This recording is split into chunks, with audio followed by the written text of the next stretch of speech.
Social மீடியாவில் வந்து நேற்றுலேருந்து ஒரு சில வீடியோக்களும் ஒரு போஸ்ட்டும் என் கண்ணில் பட்ட மணிக்கே இருக்குது. அதில் வந்து ஒரு பையன் அவங்க அம்மாவை கூப்பிட்டு போயிட்டு அவனுக்கு பிடிச்ச பைக்கை வாங்கி ஒரு வீடியோ ஒன்று போடுறான். அந்த வீடியோவில் வந்து நம்ம ஜெயிச்சிட்டோமாரா அப்படின்னு சொல்லிட்டு ஒரு ஆடியோலாம் இருக்குது.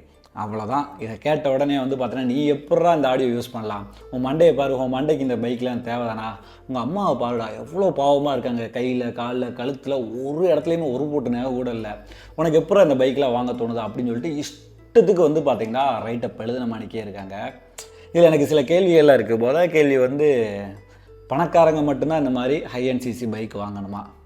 செகண்ட் வந்து, இந்த பைக்கை வாங்குறதுக்கு என்ன தகுதி இருக்குது? இந்த தகுதியை தீர்மானிக்கிறதுக்கு நீங்களோ இல்லை நானோ யாருங்க? இல்லைப்பா, என் குடும்பம் ரொம்ப கஷ்டத்தில் இருக்குது, இவனுக்கு இந்த கஷ்டத்தில் இந்த பைக்லாம் தேவைதானே அப்படின்னு சொல்லி தான் நாங்கள் எழுதுகிறோம் நீங்கள் நினச்சிங்கடா. நம்மளெல்லாம் முக்கால்வாசி பேர் வந்து பார்த்தோன்னா எங்கள் கஷ்டத்தில் தான் இருக்கோம். அதுக்காக நம்ம ஆசைப்பட்ட வீடோ காரோ பைக்கோ எதுவுமே வாங்காமல் இருக்கோம். எல்லாமே இஎம்ஐ போட்டு எடுத்து தானே செய்கிறோம். இங்கே ஃபுல் கேஷ் கொடுத்து ஃபுல் பேமெண்ட்டு ஃபுல்லாக செட்டில் ஆனதுக்கப்புறம் தான் நம்ம ஆசைப்பட்டதை பார்க்கணும்னு நினச்சோண்டா. இங்கே முக்கால்வாசி பேருக்கு வந்து பார்த்தோன்னா அப்படி எதுவுமே நடக்காதுங்க. ஸோ அதில் அந்த பையன் இஎம்ஐ போட்டு வாங்கினானா, இல்லை வந்து நகை அடமானம் வச்சு வாங்கினானா, இல்லை காசு எடுத்து வச்சு வாங்கினானா, இல்லை அவங்க அம்மா மிரட்டி வாங்கினானா, இது எதுவுமே தெரியாமல் இஷ்டத்துக்கு நம்ம ரைட்டப் எழுதிக்கிட்டே இருக்கோம். நம்மளோட ஒப்பீனியனை வச்சுக்கிட்டே இருக்கோம் தொடர்ந்து.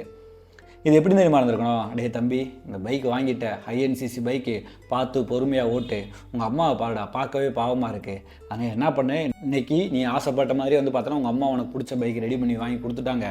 நீ நாளைக்கு என்ன பண்ணுற, நீ நல்லபடியாக படித்து முடித்து வேலைக்கு போய் சம்பாரித்து உங்கள் அம்மாவுக்கு பிடிச்சது நீ பண்ணு, உங்கள் அம்மாவுக்கு பிடிச்ச பையனாரு.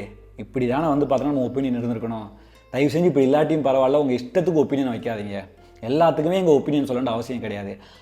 அவனுக்கு பிடிச்ச பைக்கை வாங்கி அவங்க அம்மாவை வச்சு அவனுக்கு பிடிச்ச ஆடியோவை யூஸ் பண்ணி ஒரு வீடியோ ஒன்று போட்டிருக்காண்டா. அதை பிடிச்சிருந்தா லைக் போடு, இல்லைன்னா தயவு செஞ்சு பேசாமல் விட்டுருங்க. அதை எடுத்துகிட்டு ஸ்க்ரீன்ஷாட் எடுத்து அதை வச்சு ரைட்டப் எழுதுறேன் நான் தான் பெரிய ஆள்னு காட்டுறதுக்காக இஷ்டத்துக்கு ஒன்று எழுதவே தேவையில்லை. எல்லாத்துக்கும் இங்கே ஒப்பீனியன் தேவையில்லை. அவங்களுக்கான ஒரு பர்சனல் ஸ்பேஸ் கொடுங்க.